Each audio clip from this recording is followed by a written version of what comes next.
So yeah, I'm going to tell a story about how I was attacked by another dog just 3 days ago. Before and preparing for the jury trial scheduled in 2 days, since 6 a.m. this morning. I'm about an hour away from having documents in hand to drive down to the courthouse and file.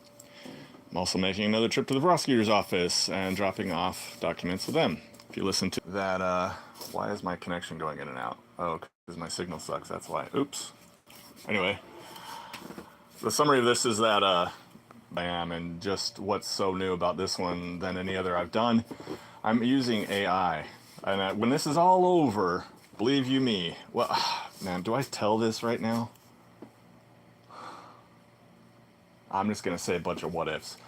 What if alternative education is schools like, one called, I don't know, Alpha Schools out of Austin? What if they hire their teachers, not as teachers that have to pass all these legal requirements and certifications, but just guides? And what if they pay their guides well over 6 figures? What if someone is developing a AI instruction curriculum in coordination with augmented reality from goggles that recreate courtroom simulated environments? What if children are going to be trained very soon on just exactly the cause and nature of what's going on in these courthouses, about the challenge to jurisdiction? What if all that's going down? What if the program has characters that are being designed and their names are, I don't know, randomly like Sand Cork?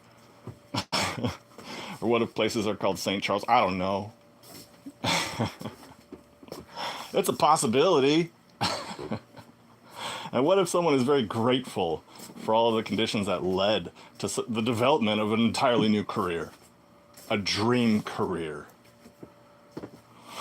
I wish I could express to you all the totality of what is going on. Anyway, I just can't. I just have to keep it in my pocket. But when this is all over and these charges get dismissed, and they will, boy, is that lawsuit coming. And I have allies.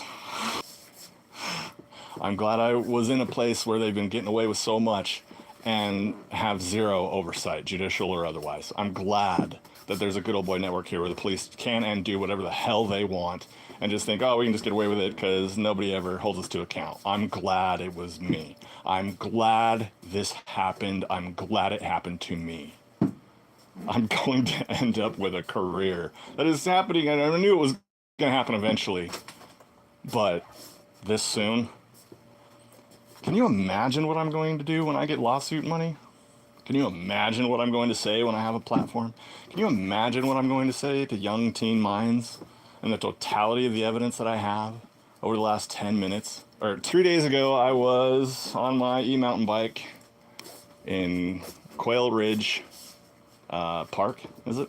It's big, massive, many acres, lakes, parking, dog park, an entire frisbee golf course, a ton of forested hills to hike through. I'm a mountain bike dog. Very much big enough to, you don't want that thing biting you, right? So I'm not too concerned. I come across dogs and owners. Almost always they're not a problem. Not this one. So as I'm approaching, I didn't realize the dog did not notice me. E-bikes are quiet. You think the dog does notice you when you're 40 feet away. Well, the dog hadn't. And, I was thinking, this thing's acting calm, it sees me, and it's totally chill. I mean, my instincts are telling me this. Well, when the dog saw me, just like when I got attacked by the other one on October 6th, and it is now polling and polling and polling this woman to get to me. This woman is not fit. She is not responsible enough to have a dog that can attack like this. And I'm like, life, you have got to be shitting me. You've got to be kidding. In that moment, I was just like, you've got to be kidding. It had some emotion to it that didn't need to be there. When you get attacked by a dog and you think, this might be, I may never run again if this guy gets a hold of my ankle or knee and violently shakes. I may never run again. I can't afford the best surgeons in the world. So, that's fine. Let's see. So, I hear this. I look up. Shit. Keep in mind, this woman's at the top of an embankment. So here's what's going through her mind. And I know this without question. So claim I. She's getting pulled. She's completely out of shape.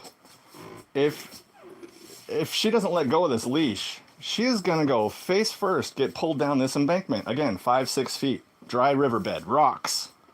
She's going to get all kinds of scratched up. There's trees, there's Russian olives. I mean, there are trees so spiky, they look like something out of the Lord of the Rings.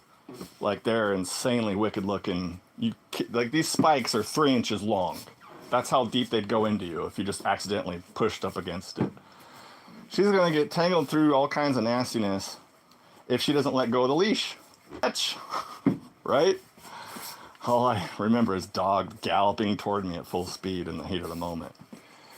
So this black holes, I just reach in there, pull it out, and now I've got a knife on me in a thumb ring. That thing's not coming out. On both sides. I am not allowing dogs to attack me in this lifetime. It's not going to happen. Despite that, and despite something else I could have used to defend myself with,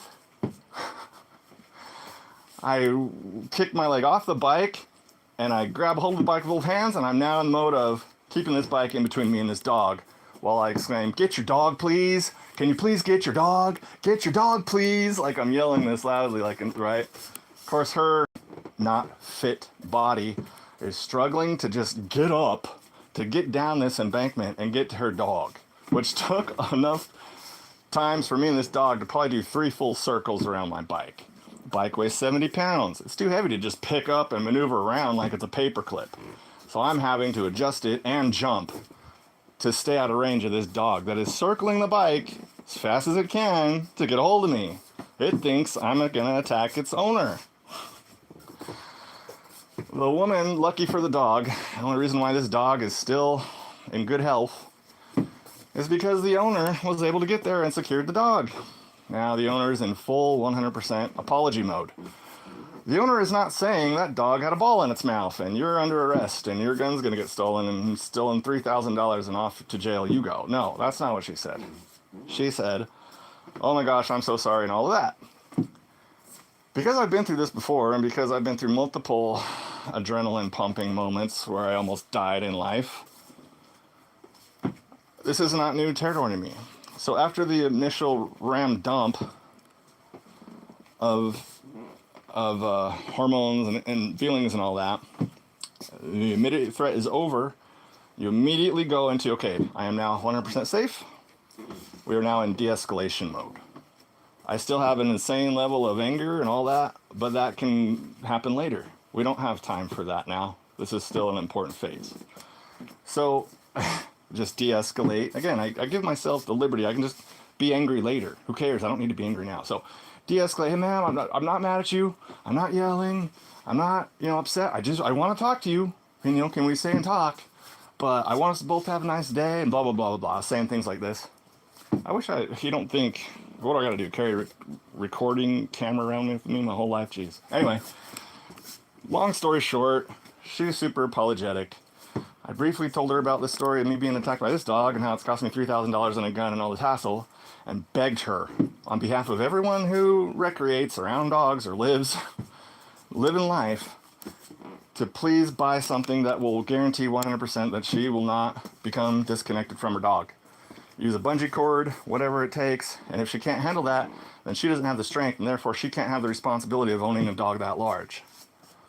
She agreed with this. Of course, we're in the middle of nowhere.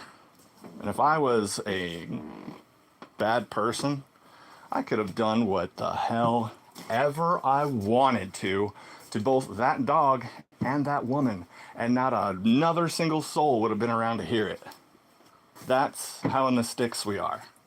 You think, well, how in a park? Yeah, there's hills. It takes a long time for anybody to get anywhere. So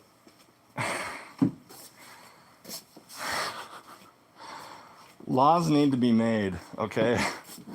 If your big dog that's capable of attacking someone, a child even, gets free from you and attacks, there has to be more penalties than what the public is currently facing. This woman is going to face no penalty. What do you think I'm going to do? Get her name and number and call the police? Please, give me a break, right? All I can do is beg her. Please, I want to go live my life without having to shoot a dog, okay? Can you motherfuckers please keep your goddamn big dogs under control? Please see, oops, getting a little emotional there. Shouldn't do that. Anyway, that's the story. Just happened. I should have collected her info, right? I should have, hey, what's your name? Can you please come be a witness in my jury trial about this exact thing? The thought just doesn't occur to you, right? But it would have been amazing if I had her. She would have been willing to do it, 100%.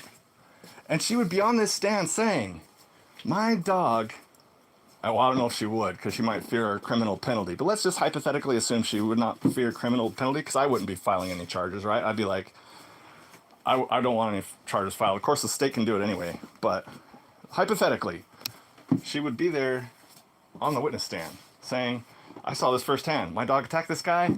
Look at all these weapons. He has the weapons on him. He showed me from 40 feet away, because he's not going to get close to me. I still had my dog. He didn't know if I was going to let go of it again, right? But he showed me he could have done all these things to my dog. He pulled out the mace. He could have maced the dog. No. And he calmed down, and he tried to put me at ease. Let's calm down. Let's both have a good day. Just tell me, you want to tell me a story? He did, about what's going on here. I can't believe it. And yeah, that guy had an opportunity, justified opportunity, to kill that dog, to shoot a dog, and he didn't. And he didn't. And lastly, 2 years ago, same thing. You know, pit bull stood between me and my car on property that was mine or belonged to my friend, not the dog, not the owners, right? I'm not gonna run from a dog. I'm not. I'm a human. You're a dog. I'm on my motherfucking property. You will move, or you will die. Move or die. Those are your chances. You're not gonna bite me. I can tell you that right now. So when I take a step toward my car, that dog backed up. Took another step, quick like, he backed up again. I'm like, whew, thank God this dog is bluffing, because he looks like a pit bull on steroids. Holy crap. Of course, he's got some athlete owner. Sorry. Right? That dog is still alive because it backed up. I had to pull my gun in public. When that dog backed up, boy, I put that gun away in a hurry. Woo, in a hurry. I was like, ooh, somebody might have this on video. I might face something for that, but how could I? Because I did everything 100% perfectly safe and everything. That's 3 times. 3 times in 2 years. And I've been approached by aggressive dogs before, but never like with the intent to like, oh my God, I'm going to bite you. I'm threatening to bite you from 6 feet away. Big dogs, right?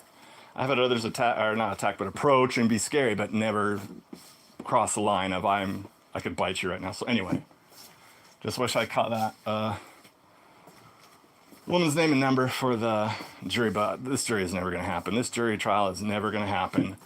And you all are going to know that after it's all over. I'll say exactly how it is I knew that. All right, that's all. I've already rambled too much.